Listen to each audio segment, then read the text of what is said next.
whether you all realize it or not, this is the reality.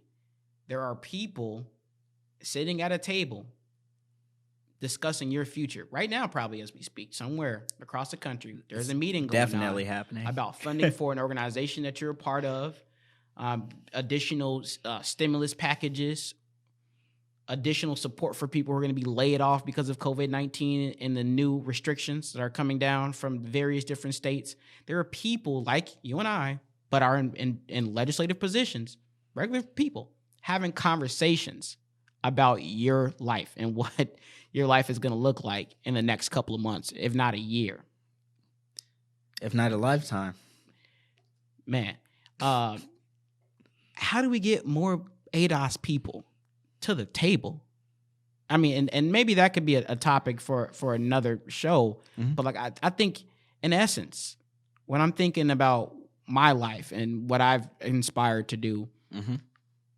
I think it just boils down to that. Like, how do I get ADOS people a seat at the table, and how do I get us to be more involved in the everyday decisions that are being made on our behalf?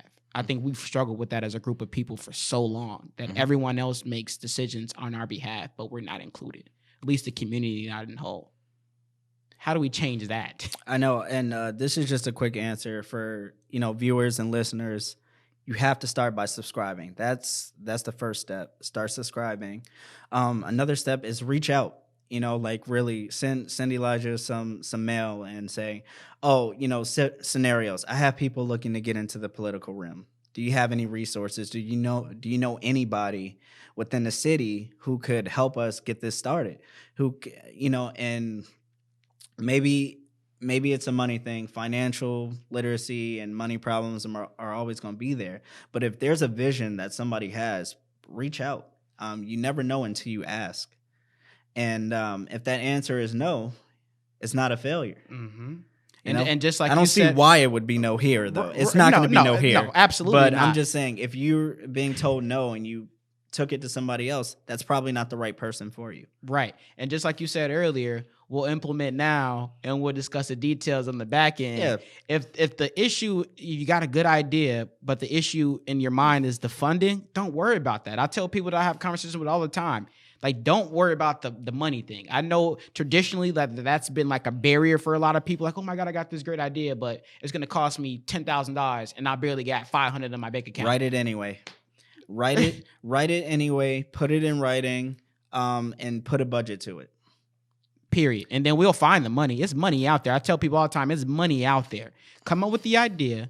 Be specific about it. Come up with a budget. How much you think this would cost? What's the outcome going to be? And we'll find the money for it. Yep. And if your vision is to take care of other people, you would be taken care of. That I would say. If it's the right vision and it's no funny business happening, there's a lot of people willing to not only invest in a program like that, but to invest in you. So think of it as an investment in you. But in order for you to be invested in, you must invest in yourself. And we talked about a lot on today's podcast, and I love the way our brains work. It complements each other because I'm all over the place, but we are organized to us. And if y'all watching, go back a couple minutes and then just tune in, and y'all can just take some time to watch the whole thing. Mm-hmm. But I think in essence what we talked about today is really removing some of those barriers that you place on yourself. That fear factor, remove that factor of fear. Don't be afraid to fall, right? And just because you don't win at something doesn't mean that you lost. You only lose when you don't try and you put your 100% effort into it. I mean, does that pretty much summarize some of the key things that we talked about? I think so. And if you do not pass something, you did not fail it. It's just, it's that simple, and you just have to figure out a way to tough it out, keep going.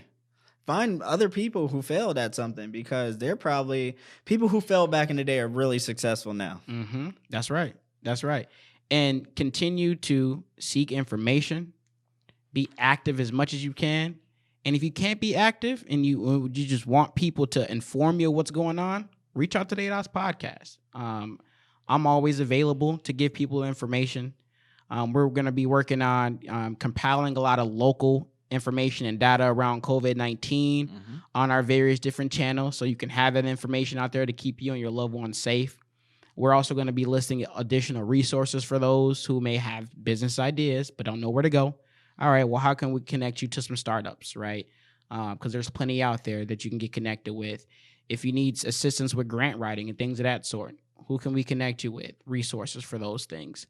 And we discussed this when we first started doing these podcasts, man. Like, really, I want this to be a space for people in the community to get information from, resources from, and feel like they have a place, you know, and it's for ADOS people. Mm-hmm. And we need to have platforms like this that are going to keep it real, talk about what's happening in the community, and actually have some action behind it. So I gave you guys some action things that you can do. Mm-hmm. You can write us on Instagram at the ADOS Podcast. You can subscribe to us on YouTube at the ADOS Podcast. You can go on Facebook, like us on Facebook, follow our page on Facebook. You can also send messages through that platform at the ADOS Podcast. We have various different platforms for a reason. We want you all to be able to reach us no matter where you are, wherever you're getting your information from. We're going to be there. I suppose we should probably get a Twitter. I'm not really big into Twitter, but we'll work on. If you guys just want to reach us on Twitter, we'll get a Twitter soon. We're going to be accessible, right? We want to be one of those podcasts where we're constantly looking at comments.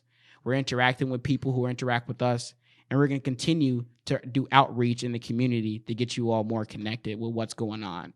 Change starts locally. I said it a lot on this podcast. It's something I'm going to continue to say. We can focus on what's happening on the federal level all we want, but the reality is there's decisions happening every day in the city and on a county and the state level that are impacting us a lot more than on the federal level. Yes, they're all intertwined. Yes, it's important, but let's start paying attention to what's happening on a local level, because that's where true change starts.